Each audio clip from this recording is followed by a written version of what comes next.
The morning had already gone sideways before 8 a.m. Hale burned the pancakes, spilled coffee on his work shirt, and found his 4-year-old son Noah sitting on the kitchen floor in tears because his favorite toy car, the blue one with a little lightning bolt sticker on it, had lost a wheel.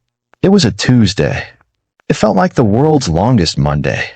"Okay, buddy," Marcus said, crouching down to his level, still wearing his coffee-stained shirt because he hadn't had time to change. "How about this? No school today.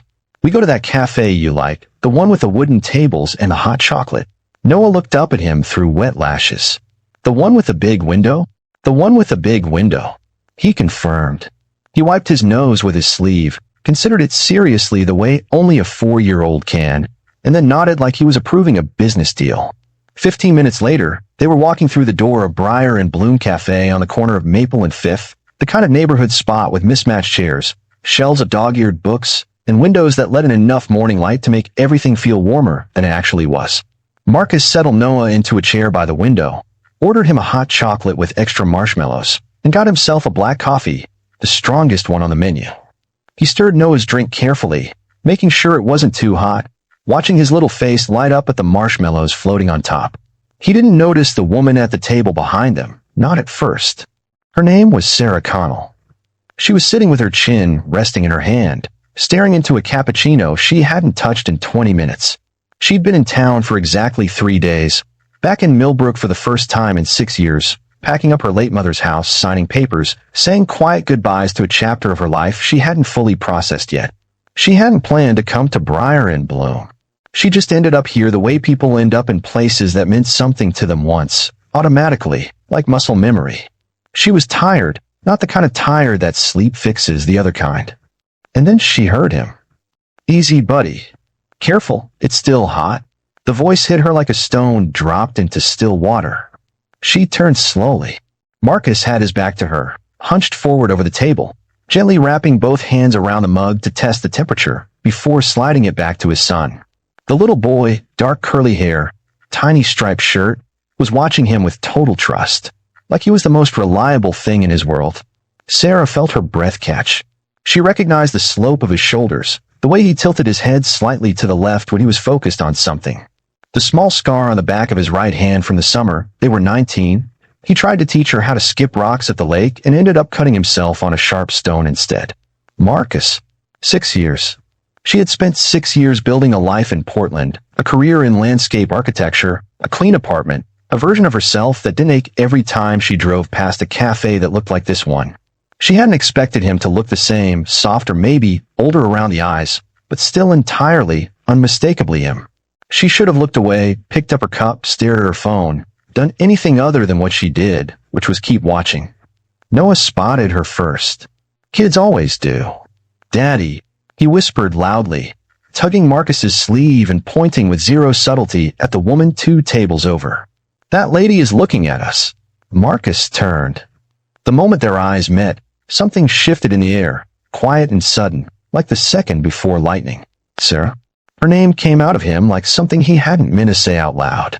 She managed a small smile. "Hi, Marcus." There was a beat of silence that contained approximately 6 years' worth of everything they'd never said. Then Noah, unbothered by the weight of adult history, picked up his mug with both hands, took a careful sip, and looked at Sarah with bright, curious eyes. "Do you know my daddy?" Sarah laughed, a real one surprised out of her. "I do. We were friends a long time ago." "How long ago?" "Before you were born." Noah considered this with great seriousness. "That's really long ago." "It is," Sarah agreed. Marcus pulled out the chair across from him. "Sit with us," he said. "Unless you're—" "I'm not," she said. "I'm not doing anything." She brought her cappuccino over and sat down. And for the first few minutes, they talked the way people do when they're both pretending it isn't strange, carefully, about surface things. She mentioned her mom's house.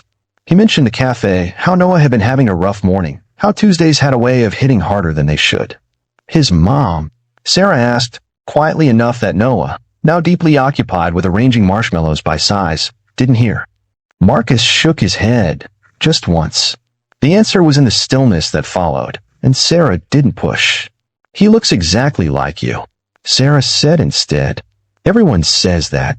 He smiled, and it was the same smile, still slightly crooked on the left side. I take it as a compliment. You should. They stayed longer than either of them planned. An hour passed, then most of another. Noah finished his hot chocolate and charmed Sarah into reading him a picture book from the cafe's shelf, a worn copy of Corduroy with a cracked spine, and Sarah read it with different voices for each character, while Marcus watched over the rim of his coffee cup with an expression he couldn't quite name. It wasn't closure. It wasn't rekindling. It was something stranger and more honest than either of those things. It was two people sitting in the same light again after years of separate darknesses, and finding that they were both still standing. Noah had drifted into a half-doze against the window, stuffed bare in his arms. Sarah looked at her coffee for a moment. I told myself it was for the house, the paperwork. She paused. But I think I needed to remember what things felt like before I got so good at being fine. Marcus nodded slowly. And how do things feel? She looked up at him. Better, she said. Right now, in this moment, better. They exchanged numbers in the parking lot while Noah slept against Marcus's shoulder, completely boneless the way small children go when they've worn themselves out. There were no grand declarations, no promises, just a quiet understanding that something had shifted gently, but for real, on an ordinary Tuesday morning that had started with burned pancakes and a broken toy car. How long are you in town? He asked. 2 more weeks, she said. Maybe 3, depending on the estate stuff. He nodded. Noah's preschool does a pancake breakfast every Saturday. He'd probably drag you up there himself if he knew you existed. Sarah smiled. I'd like that. He adjusted Noah's weight against his chest, careful and practiced, the way fathers learn to carry sleeping children like they're the most precious and ordinary thing in the world all at once. Take care of yourself, Sarah. You too, Marcus.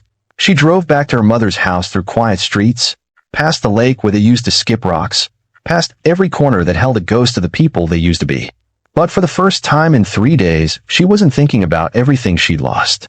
She was thinking about marshmallows and a little boy with his father's eyes, and the way some mornings, the ones that start all wrong, have a way of ending exactly right. Sometimes the life you stopped imagining finds you again in the most ordinary place, over coffee, by a window, on a Tuesday that almost didn't happen.